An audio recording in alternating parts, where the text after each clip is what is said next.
श्री राम भक्तों, भक्ति साधना चैनल में सभी भक्तों का स्वागत है। भक्तों, जितने भी राक्षस हुए वो बड़े दुराचारी थे। उन्होंने तपस्या तो बहुत की पर उनकी तपस्या किस काम नहीं आई। हिरण्यकशिपु जैसे, रावण जैसे बहुत बड़े बड़े राक्षस हुए जिन्होंने भक्ति करके भक्ति का फायदा उठाया और दुर्व्यवहार किए। उन्हीं में से एक तमकासुर नाम का राक्षस था जो बड़ा बलवान था। उसने ब्रह्मा, विष्णु और महेश तीनों की इकट्ठी तपस्या की। भक्तों, तमकासुर ने 24,000 वर्ष तप किया और तीनों को प्रसन्न किया और तीनों परमात्मा एक चित्र इकट्ठे होकर तमकासुर को कहने लगे कि मुँह मांगा वरदान मिलेगा, मांगो। इतनी तपस्या करने के बाद भी तमकासुर ने क्या मांगा? उसने मांगा कि हे प्रभु, मुझे ऐसा वर दीजिए कि मुझे इस संसार में कोई भी ना मार सके।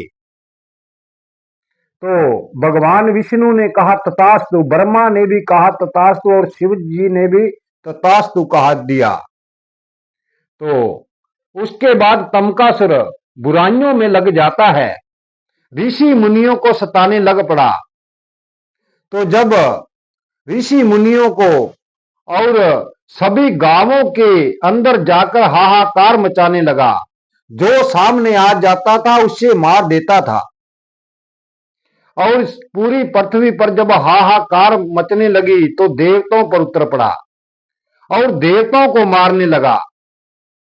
जब देवताओं को मारने लगा तो देवताओं ने महावीर बजरंगबली से सहायता मांगी।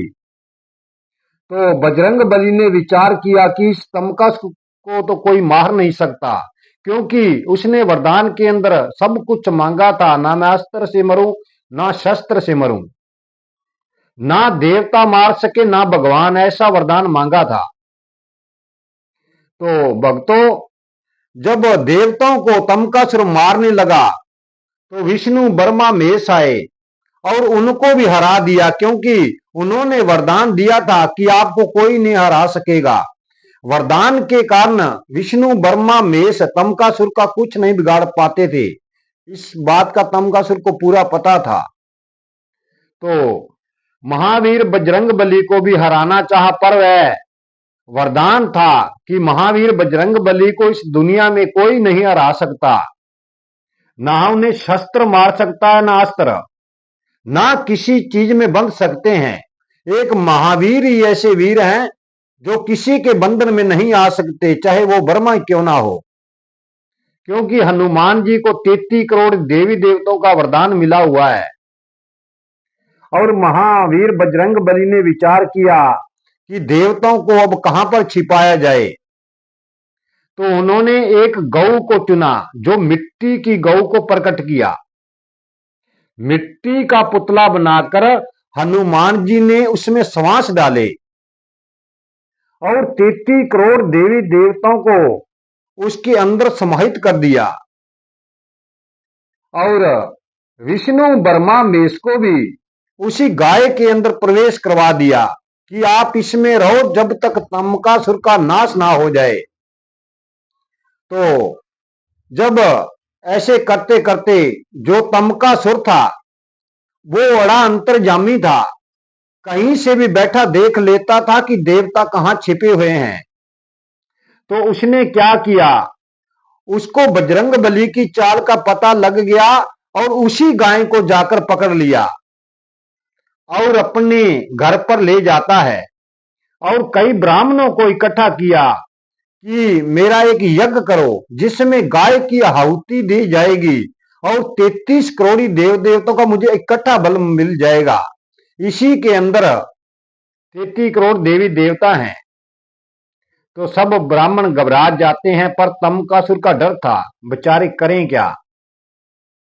तो जैसे ही यज्ञ आरंभ किया, यज्ञ में आहुतियां देनी चालू की, लास्ट आहुति के अंदर गौ को काटकर उसका खून देना था।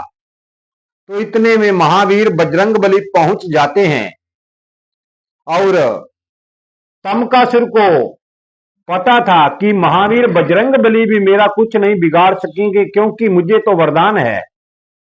तो महावीर बजरंगबली ने सोचा अब क्या किया जाए, इस टाइम देवताओं की रक्षा करनी चाहिए। तो उसने गौ माता को कहा, गौ माता तमकासुर को आप ही मार सकती हैं।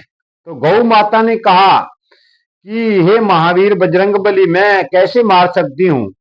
तो हनुमान जी ने गाय माता को बताया कि तमकासुर को अस्त्र शस्त्र का वरदान है, आप सींग से वार करो, आपका सींग ना अस्त्र में आता है ना शस्त्र में आता है, तो आपके सींग के प्रहार से तमकासुर की मृत्यु होगी। तो गाय ने ऐसा ही किया। गाय माता सींगों से तमकासुर पर वार करने लगी। तो तमकासुर को पता लगा कि ये ना अस्त्र है ना शस्त्र, इसके द्वारा मैं मारा जाऊंगा, और वो भागता है। पर महावीर बजरंगबली जिधर तमकासुर जाते हैं, गाय को उधर ही ले जाते हैं और तमकासुर को घेरकर माता ने अपने सींगों से, जब गौ माता ने अपने सींगों से तमकासुर को मार दिया, तो गौ माता में से सभी देवता निकलकर हनुमान जी की जय बोलने लगे। भक्तों, हमें भक्ति करनी चाहिए निस्वार्थ होके। इस दुनिया में ना कोई राक्षस रहता, दानव ना कुछ भी नहीं रहता, जो आया है उसको जाना पड़ेगा। हमें बुराइयां तो बिल्कुल करनी नहीं चाहिए, क्योंकि हमारी बुराइयां हमारे बच्चों के आगे आती है। इसलिए हमें परमात्मा की भक्ति करनी चाहिए और किसी के पीछे लगकर कभी झूठ नहीं बोलना चाहिए, हमें सत्य पर रहना चाहिए, क्योंकि ये बच्चे भी हमारे काम आने वाले नहीं हैं। क्योंकि हमारे को परमात्मा सब प्रश्नों के उत्तर पूछेंगे जब हम ये धरती छोड़कर जाएंगे, क्योंकि दिन रात में हमारी मृत्यु नजदीक आ रही है। जितने हमारे समाज लिखे हैं वो तो एक दिन पूरे होने ही है, चाहे करोड़ साल का भी जीवन क्यों ना हो, वह भी एक दिन पूरा हो जाता है। भक्तों, अच्छे से परमात्मा की भक्ति करिए, परमात्मा की भक्ति के बगैर इस दुनिया में कुछ नहीं है। आज की वीडियो हम यहीं समाप्त करते हैं।